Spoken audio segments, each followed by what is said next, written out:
So what kind of camera and the technicalities are used for Emparan? Some shots are on an iPhone actually that use. Yeah. അപ്പോൾ wandering apple weekly news എപ്പിസോഡാണ്.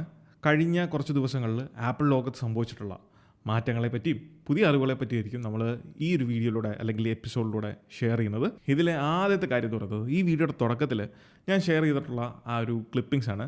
അതിൽ ഈ വ്യാഴാഴ്ച release ചെയ്യാൻ പോകുന്ന മോഹൻലാലിൻ്റെ എമ്പുരാൻ എന്ന് പറയുന്ന പടത്തിൽ ഏതാനും ഷോട്ടുകൾ പൃഥ്വിരാജ് തന്നെ, അതിൻ്റെ ഡയറക്ടറായിട്ടുള്ള പൃഥ്വിരാജ് തന്നെ പറയുന്നുണ്ട് ഷൂട്ട് ചെയ്തേക്കുന്നത് ഐഫോണിലാണ് എന്നുള്ളത്. അപ്പോൾ എന്തുകൊണ്ടാണ് പൃഥ്വിരാജിനെ പോലെ വളരെ ടാലൻ്റഡ് ആയിട്ടുള്ള ഒരു ഡയറക്ടർ അദ്ദേഹത്തിൻ്റെ മാസ്റ്റർ പീസ് മൂവി ആയിട്ടുള്ള എമ്പുരാനിൽ നമ്മളുടെ ഈ ഒരു ഐഫോൺ ഉപയോഗിച്ചുകൊണ്ട് ചില സീനുകൾ ഷൂട്ട് ചെയ്തേക്കുന്നത്?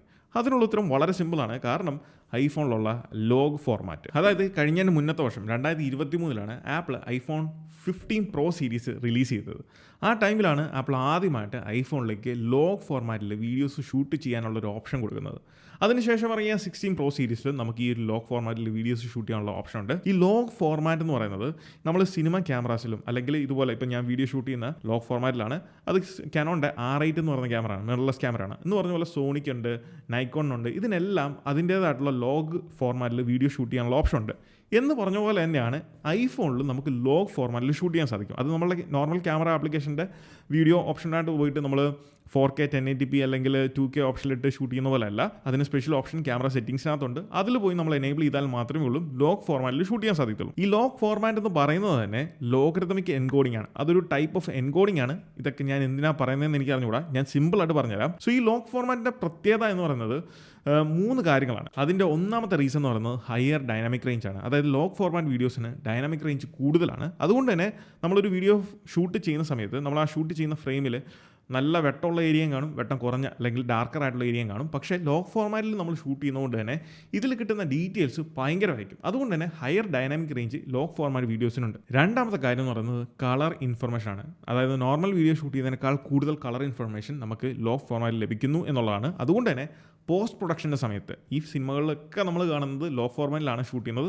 പോസ്റ്റ് പ്രൊഡക്ഷൻ്റെ സമയത്താണ് ഇത് എഡിറ്റ് ചെയ്ത് കളർ ഗ്രേഡ് ഒക്കെ ചെയ്ത് അടിപൊളിയായിട്ട് വരുന്നത്. അതുകൊണ്ട് തന്നെ അവർ ആ സിനിമയിൽ ഉപയോഗിച്ചിരിക്കുന്ന FX3 ആയാലും അല്ലെങ്കിൽ അറേ പോലുള്ള ക്യാമറയാണെങ്കിലും ഇതിലെല്ലാം ഷൂട്ട് ചെയ്തിരിക്കുന്നത് ലോഗ് ഫോർമാറ്റിലാണ്. അതുകൊണ്ട് തന്നെ കളർ ഗ്രേഡ് ചെയ്യുമ്പം ഇതെല്ലാം മാച്ച് ചെയ്ത് കളർ ഗ്രേഡ് ചെയ്ത് കഴിഞ്ഞാൽ അതിലെ വിഷ്വൽസ് ഐഫോണിലാണോ ഷൂട്ട് ചെയ്തത് അല്ലെങ്കിൽ FX3 ഷൂട്ട് ചെയ്തതെന്നുള്ളത് നമുക്ക് ഡിഫറൻസ് മനസ്സിലാകത്തില്ല. മൂന്നാമത്തെ കാര്യം എന്ന് പറയുന്നത് എമ്പുരാൻ സിനിമയുടെ ട്രെയിലർ നിങ്ങൾ കണ്ടിട്ടുണ്ടെങ്കിൽ അതിലെ കൂടുതൽ ഫ്രെയിമുകളും വൈഡ് ആംഗിളിലാണ്. സോ ഐഫോണിൽ ഓൾറെഡി നമുക്ക് വൈഡ് ആംഗിൾ ക്യാമറ ഉണ്ട്. പക്ഷേ ഇതിൽ മികച്ച രീതിയിലുള്ള അഡമോർഫിക് ടൈപ്പിലുള്ള ഷോട്ടുകൾ എടുക്കാൻ നമുക്ക് ധാരാളം ലെൻസ് അഡാപ്റ്റേഴ്സ് ഐഫോൺ അവൈലബിൾ ആണ്. അതുകൊണ്ട് തന്നെ സിമ്പിളായിട്ട് തന്നെ ഈസി ആയിട്ട് തന്നെ ഒരു പ്രൊഫഷണൽ സിനിമാറ്റിക് ക്യാമറ ഹാൻഡിൽ ചെയ്യുന്ന പോലെ അതിനേക്കാൾ മികച്ച രീതിയിൽ നമുക്ക് അഡാപ്റ്റേഴ്സ് ഉപയോഗിച്ച് അല്ലെങ്കിൽ പല ലെൻസുകൾ ഉപയോഗിച്ചുകൊണ്ട് ഐഫോണിൽ ഈ പറഞ്ഞ മോഡലുള്ള വൈഡ് ആംഗിൾ ഷോട്ട്സ് ഷൂട്ട് ചെയ്യാൻ സാധിക്കും എന്നുള്ളതാണ്. അപ്പോൾ ഇങ്ങനെയുള്ള ഫീച്ചേഴ്സ് ഐഫോണിൽ ഉള്ളതുകൊണ്ടാണ് ഫിലിം മേക്കേഴ്സ് ഐഫോൺ പ്രിഫർ ചെയ്യുന്നത്.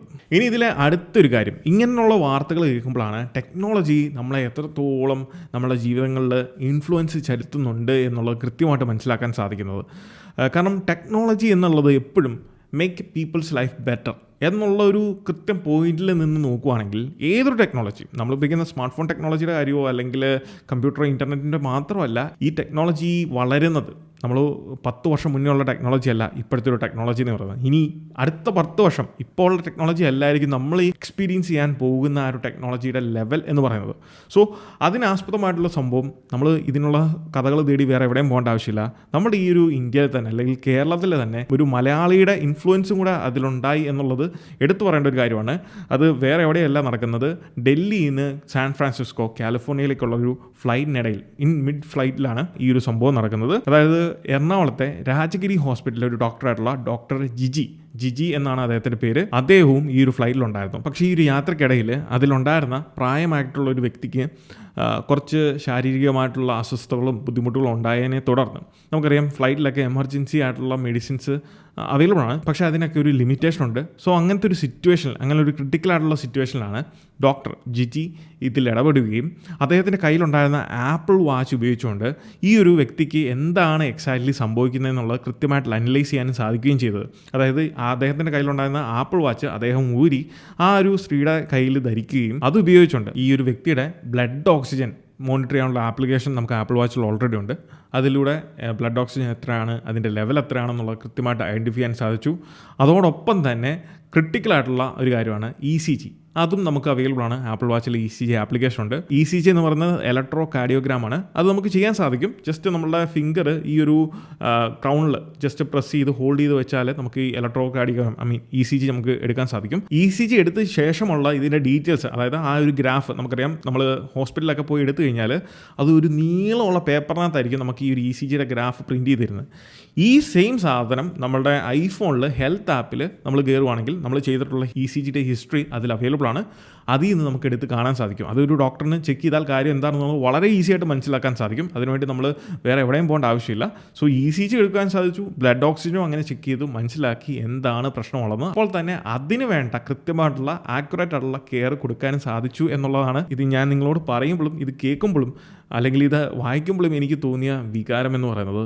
ശരിക്കും അതൊരു പറഞ്ഞറിയിക്കാൻ സാധിക്കത്തില്ല. ഒരു ക്രിട്ടിക്കൽ മൊമെൻറ്റിൽ ഒരാളുടെ ജീവൻ വേസ്റ്റ് ആയിക്കൊണ്ടിരിക്കുന്ന ഒരു കണ്ടീഷനിൽ നമ്മൾ നിസ്സാരമെന്ന് വിചാരിക്കുന്ന ഇതുപോലുള്ള ഗാഡ്ജറ്റ്സുകൾ നമ്മളെ ഹെൽപ്പ് ചെയ്യുന്ന ആ ഒരു ടൈം ഉണ്ടല്ലോ, അതാണ് അറ്റ് ദാറ്റ് പോയിൻ്റാണ് നമ്മൾ ശരിക്കും ടെക്നോളജി എത്രത്തോളം നമ്മളെ ഇൻഫ്ലുവൻസ് ചെയ്യുന്നു എന്നാണ് അറിയുന്നത്. എനിവേ, ഡോക്ടറിൻ്റെ ടൈമിലി ആയിട്ടുള്ള ആ ഒരു ഇടപെടലുകൊണ്ട് ആളുടെ ജീവൻ സേവ് ചെയ്യാനും സാധിച്ചു. ഫ്ലൈറ്റ് ലാൻഡ് ചെയ്ത് ഉടനെ തന്നെ മെഡിക്കൽ കെയറിലേക്ക് ഷിഫ്റ്റ് ചെയ്യാനും സാധിച്ചു എന്നുള്ളതാണ് റിപ്പോർട്ടുകൾ അനുസരിച്ച് നമുക്ക് അറിയാൻ സാധിക്കുന്നത്. അപ്പോൾ ഇതുപോലെ ആപ്പിൾ വാച്ച് ഇടപെട്ടിട്ടുള്ള പല ഇൻസിഡൻസും, നമ്മൾ അറിയുന്നതും അറിയാത്തതുള്ള പല ഇൻസിഡൻസും ലോകത്തിൻ്റെ പല ഭാഗത്തും നടന്നിട്ടുണ്ട്. ഇതിനെപ്പറ്റിയുള്ള കഥകൾ നമ്മൾ ഇനി വരുന്ന എപ്പിസോഡിൽ സംസാരിക്കുന്നതായിരിക്കും. ആപ്പിളിൻ്റെ സ്പോക്ക് പേഴ്സൺ ആയിട്ടുള്ള മാർക്ക് റുമാൻ, ബ്ലൂംബർഗിൻ്റെ സ്വന്തം മാർക്ക് റുമാൻ, അദ്ദേഹത്തിൻ്റെ ലേറ്റസ്റ്റ് റൂമേഴ്സിൽ iOS 19 വരാൻ പോകുന്ന iOS 19 ആപ്പിൾ എയർപോർട്സിന് ലൈവ് ലാംഗ്വേജ് ട്രാൻസ്ലേഷൻ ഫീച്ചർ കൊണ്ടുവരാൻ പോവുകയാണ്. അതായത് നിലവിലുള്ള എയർപോർട്സ് പ്രോ 2nd ജനറേഷനിലും അതോടൊപ്പം തന്നെ എയർപോർട്സ് 4th ജനറേഷനിലും ഈ 2 മോഡൽസിലായിരിക്കും ആപ്പിൾ ലൈവ് ആയിട്ടുള്ള ലാംഗ്വേജ് ട്രാൻസ്ലേഷൻ ഫീച്ചർ കൊണ്ടുവരാൻ പോകുന്നത്. സോ ഒരു ലൈവ് ട്രാൻസ്ലേഷൻ ഫീച്ചർ കൊണ്ടുവരുന്നത് എന്തായാലും നല്ലൊരു കാര്യമാണ്. കാരണം നമുക്ക് മറ്റൊരു രാജ്യത്ത് പോയാലും നമ്മളെ ചെവിയിൽ എയർപോർട്സ് ഉണ്ട് എന്നുണ്ടെങ്കിൽ അവരുടെ കോൺവെർസേഷൻ നമുക്ക് കേട്ടിട്ട് അത് നമ്മളുടെ ലാംഗ്വേജിൽ, മലയാളത്തിലോ ഇംഗ്ലീഷിലോ, എനിക്ക് തോന്നുന്നു മോസ്റ്റ് പ്രോബബ്ലി മിക്കവാറും ഇംഗ്ലീഷിലായിരിക്കും നമ്മുടെ മലയാളം ലാംഗ്വേജിലേക്കൊക്കെ ആയി വരിക എന്നുള്ളത്.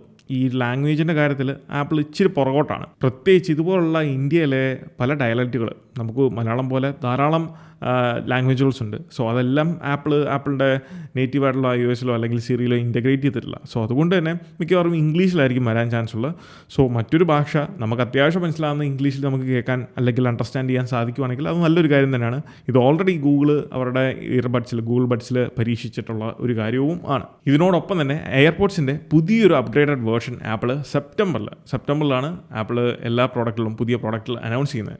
സോ ലേറ്റസ്റ്റ് ആയിട്ടുള്ള മാർക്ക് റൂമേഴ്സിൻ്റെ റിപ്പോർട്ടിലും പുതിയ വരാൻ പോകുന്ന എയർപോർട്സ് പ്രോ 3rd ജനറേഷൻ അല്ലെങ്കിൽ എയർപോർട്സ് പ്രോയുടെ ഒരു അപ്ഗ്രേഡഡ് വേർഷൻ ആയിരിക്കും നമുക്ക് ലഭിക്കാൻ പോകുന്നത്.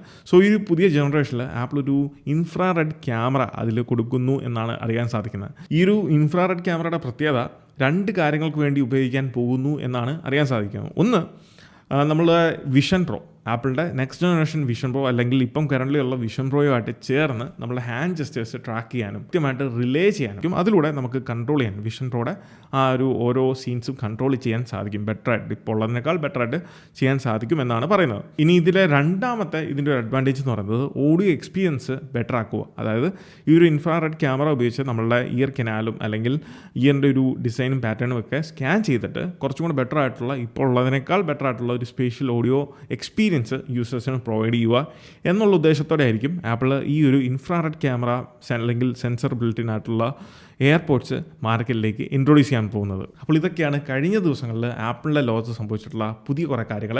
അപ്പോൾ ഇതുപോലത്തെ ഇൻഫോർമേറ്റീവ് ആയിട്ടുള്ള ഇൻട്രസ്റ്റിംഗ് ആയിട്ടുള്ള കഥകളും കേൾക്കുന്ന എപ്പിസോഡുകൾ നിങ്ങൾക്ക് ഇഷ്ടമാണ് എന്നുണ്ടെങ്കിൽ തീർച്ചയായിട്ടും നിങ്ങളുടെ വിലയേറിയ അഭിപ്രായങ്ങൾ താഴെ കമൻറ്റ് ബോക്സിൽ അറിയിക്കുക.